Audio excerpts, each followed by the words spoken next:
Here's why someone struggles with feeling like a victim, disempowered, or overall like they're just stuck in cycles of suffering.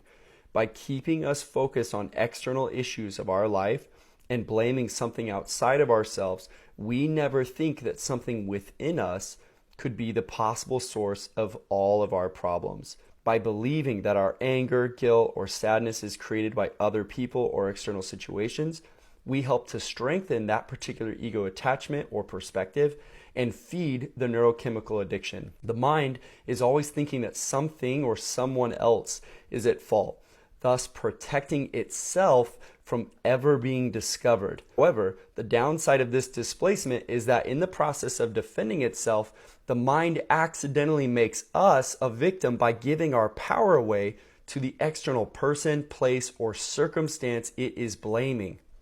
Through committing to do your inner work, you are peeling back the veil and seeing this human plight clearly. So what happens is the mind accidentally creates disempowerment and creates our own victimhood by displacing and giving away our power to a negative situation. Now, this doesn't mean a situation isn't negative. It just means that we always have control over our perspective of that negative or uncomfortable situation. And whether we feel like a victim or we feel empowered is totally dependent on what this book calls the themes of consciousness.